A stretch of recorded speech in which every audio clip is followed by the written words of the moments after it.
सबका पहिरीं तव्हां Siraj institute of Sindh studies ऐं उनजी इंतिज़ामिया जो शुक्रिया अदा करणु चाहींदसि पर उन्हनि मूंखे एॾनि वॾनि शख़्सियतुनि सां गॾु स्टेज शेयर करण जो मौक़ो ॾिनो आहे ऐं सो बि आपा शम्स अब्बासी जी पर्सनैलिटी ते उन्हनि जी कॉन्ट्रीब्यूशन ते ॻाल्हाइणु मुंहिंजे लाइ तमामु वॾी एज़ाज़ जी ॻाल्हि आहे।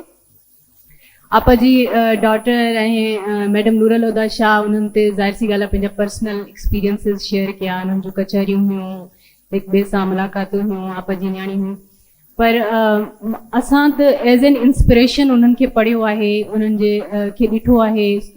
अनफॉर्चुनेटली सोशल मीडिया ते बि तमामु घटि मवाद मौजूदु आहे, पर उन्हनि जी ऑटोबायोग्राफी मां या उन्हनि जे साथियुनि जे इंटरव्यूज़ मां जेका असांखे सघ मिली आहे, जेको नॉलेज मिलियो आहे, उन ते आउं ॻाल्हाइणु चाहींदसि। छा जे करे आउं बि थोरो घणो नंढी लेवल ते एजुकेशन ते न्याणे जेके ख़ासि तौर ते सिंध जे रिमोट एरियाज़ में न्याणियूं आहिनि उन्हनि जी एजुकेशन लाइ कमु कंदी आहियां। आई थिंक इन करे आपा नीस मुंहिंजो नालो सिलेक्ट कयो हूंदो।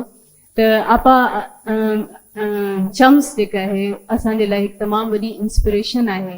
अगरि असां उन्हनि खे उन्हनि जे कंडक्ट खे ॾिसूं त तमामु घणी रहनुमाई थी मिले।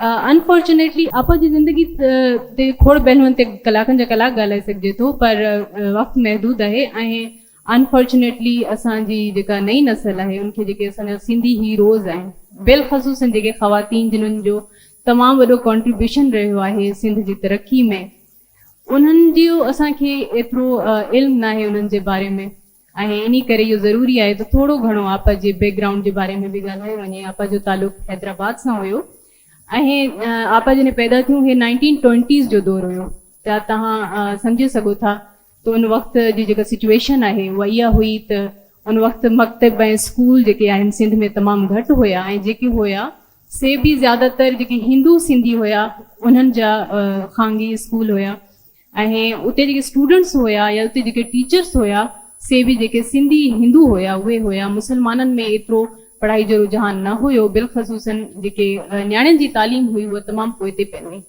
ऐं उन ज़माने में हिकिड़ी अहिड़ी ख़ातून जंहिंजो जेका पाण पढ़ियल गढ़ियल न हुई उहो हिकु विडो थी करे पंहिंजे न्याणियुनि खे पढ़ाए थी ऐं उन्हनि में हिकु न्याणी जेका आहे उहा आपा शम्स आहे।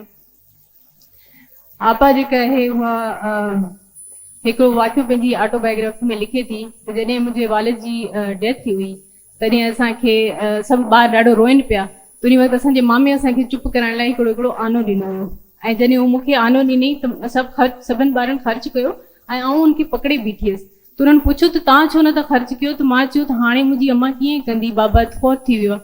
त हितां ॿुधाइण जो मक़सदु इहो आहे त उन वक़्त जी जेका औरत हुई उहा 100% फाइनेंशियली डिपेंडेंट हुई पंहिंजे मर्द ते। ऐं वधीक ॿुधाइनि थियूं त असांजे ख़ानदान में उन टाइम जेके औरतूं हूंदियूं हुयूं सो ईअं हूंदो हुयो त जॾहिं न्याणी पैदा थींदी हुई त उनखे पैदा थींदे ई कंहिं न कंहिं सौट सां मनसूब कयो वेंदो हुयो ऐं अगरि को रिश्तो सुठो या सेम एज जो मौजूदु न हूंदो हुयो त पोइ उनखे सैयदनि ऐं पीरनि खे ॾिनियूं वेंदियूं हुयूं न्याणियूं ऐं उन्हनि खे ॾियण वक़्तु इहो ख़्यालु न कयो वेंदो हुयो त उनजी उमिरि छा आहे या उनजी पहिरीं शादी थियल आहे या उनजो किरदारु छा आहे। ॿुधाइण जो मक़सदु इहो आहे त उन वक़्त जो जेको स्ट्रगल हुई ऐं अॼु जी जेका स्ट्रगल आहे उनमें तमामु घणो फ़र्क़ु हुयो। उहो जेको बुसड़ जो माहौल, सफोकेटेड जेको माहौल हुयो, उनमें अगरि हिकिड़ी न्याणी अॻिते निकिरे थी ऐं हू इज्तमाही तौर ते कमु थी करे, मतिलबु हू पंहिंजी ज़ात लाइ नथी करे पर ज़ात खां वधी असांजे लाइ जेको आहे ॿियनि न्याणियुनि लाइ बि आसानी थी पैदा करे, त तव्हां सोचो उहा स्ट्रगल, उहा कॉन्ट्रीब्यूशन, उहा एफर्ट केतिरी इंटेंस हूंदी। त जंहिं वक़्तु हू ॿुधाइनि थियूं त जॾहिं उन्हनि जी वालिद जी वफ़ात थी त उन्हनि खे फाइनेंशियली जेको आहे पंहिंजा मामा सपोर्ट कंदा हुया ऐं जॾहिं उन्हनि खे ख़बर पई त उनजी भेण जेका आहे पंहिंजे न्याणियुनि खे अॻिते पढ़ाइण जो सोचे थी त उन्हनि हुननि जा पैसा बंदि करे छॾिया ऐं चाचनि जेको आहे मुकमल तौर ते तालुक़ ई ख़तमु करे छॾियो। सभिनी मिटनि माइटनि छॾे ॾिनो पर हुननि जी वालदा उन्हनि खे पढ़ायो। आपा पंहिंजी बेसिक जेका तालीम आहे हैदराबाद मां मुकमल करे पोइ कराची वई आला तालीम हासिल करणु। इहा बि उन वक़्तु तमामु हिकिड़ी वॾी ॻाल्हि हूंदी हुई त छोकिरी का हिकिड़ो शहर छॾे ॿिए शहर में पढ़णु थी वञे, त इहा बि हिकिड़ी उन्हनि जे लाइ मतिलबु की असांखे हाणे हिकिड़ी आम ॻाल्हि थी लॻे पर उन वक़्तु इहा बि हिकिड़ी वॾी स्ट्रगल हुई।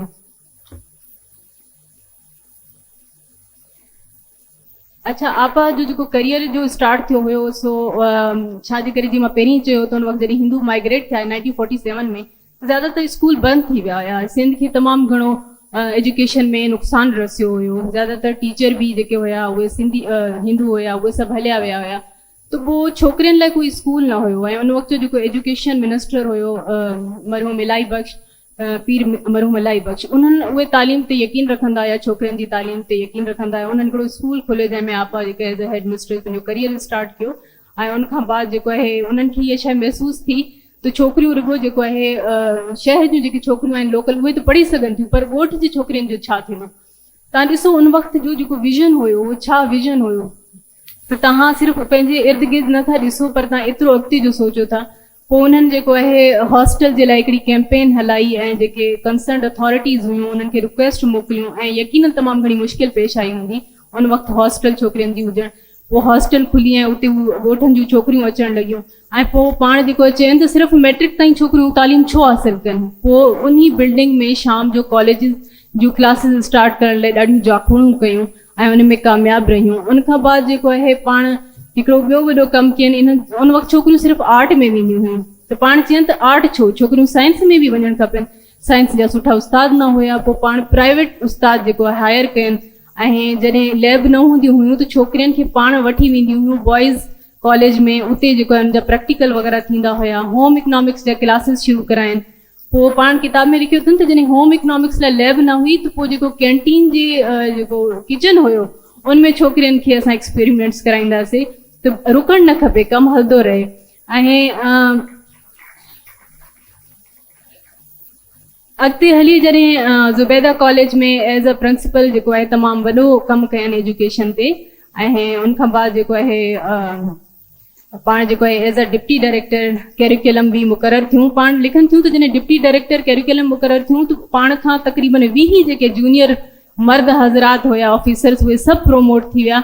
पाण सिर्फ़ु जेको आहे हिकिड़े जेंडर डिस्क्रिमिनेशन जे करे पोइते रहियूं ऐं लिखनि थियूं त हिकु दफ़े आऊं कावड़ में अची करे कंहिंखे चयो कंहिं ऑफिसर खे त सिर्फ़ु जेको आहे ॾाढ़ी ऐं साड़ी जे करे तव्हां मूंखे पोइते रखियो आहे, न त मूं में का टैलेंट जी कमी न आहे। ऐं पोइ 1973 में ज़ुल्फ़कार अली भुट्टो जे दौर में बिलाख़िर आपा खे डिप्टी डायरेक्टर कयो वियो कैरिकुलम जो ऐं उते उन वक़्तु पूरे पाकिस्तान में वाहिद ख़ातून हुई जेका एतिरे वॾे उहिदे ते जंहिं सर्व कयो हुयो। आपा जो फोकस जेको हुयो उन में अगरि अॼु असां उनजी स्ट्रेटजी खे उनजो जेको वे ऑफ थिंकिंग हुयो उनजो जेको विजन हुयो उनखे अगरि अॼु जे दौर में यूटिलाइज़ कयूं त ॾिसजे थो त आपा जो जेको फोकस हुयो सिर्फ़ु तालीम ते न हुयो, उनजो फोकस तरबियत ते बि हुयो। तॾहिं आपा एॾियूं मुकमल शख़्सियतूं एज़ अ शागिर्द जेके आपा जूं ॾिसनि थियूं त महताब राशदी जहिड़ियूं शख़्सियतूं निकिरनि थियूं ऐं सुल्ताना सिद्दीकी जहिड़ियूं शख़्सियतूं जेके मुकमल हिकु मकतब आहिनि जेके पाण अॻिते हली केतिरनि जनरेशन लाइ कमु थियूं अचनि। यकीननि सिर्फ़ु तालीम ते न पर तरबियत ते बि ध्यानु हुयो। सेकेंडली आपा जेको आहे उहो इज्तमाही तौर ते सोचंदियूं हुयूं, न कि हिकु इंडिविजुअल इनफरादी सोच न हुई उन्हनि जी। इन करे हू जेको आहे छोकिरियुनि जे घरनि में वञी करे उन्हनि जे वालदेन सां मिली करे उन्हनि खे ऑन कंदियूं हुयूं ऐं उन्हनि खे मोटिवेट कंदी हुयूं त हू अचनि, भले जेके फीस न ॾेई सघंदियूं हुयूं उन्हनि जूं फीस ॾींदियूं हुयूं। केरु कंदो? अॼु जे दौर में बि ॾिसजे त इहो मुश्किल थी वियो आहे। उन दौर में इहो करणु यकीननि हिकु तमामु वॾी रिस्पॉन्सिबिलिटी पंहिंजे शोल्डर ते वठण वारी ॻाल्हि हुई। उनखां अलावा अॼु जी छोकिरी अगरि आपा खे ॾिसे त उहो चई सघे थी त अॼु जी जेको चैलेंजिस आहिनि उहे तमामु हल्का चैलेंजिस आहिनि एज़ कंपेयर टू उन दौर जो जेके चैलेंजिस हूंदा। त आपा पंहिंजी किताब में इहो बि लिखनि थियूं त अगरि का औरत कुझु करणु चाहे त उनखे मर्द जे मुक़ाबले में थोरी वधीक महिनत ज़रूरु करणी पए थी, पर हू अगरि महिनत सां ऐं जेको आहे कंसिस्टेंसी सां करे त हू कुझु बि अचीव करे सघे थी। यकीननि अॼु बि असांखे मर्दनि जे मुक़ाबले में थोरी महिनत वधीक करणी पए थी, पर अगरि असांजे अंदरि उहा लगन आहे त पोइ यकीननि असां कुझु बि अचीव करे सघूं था। Thank you so much.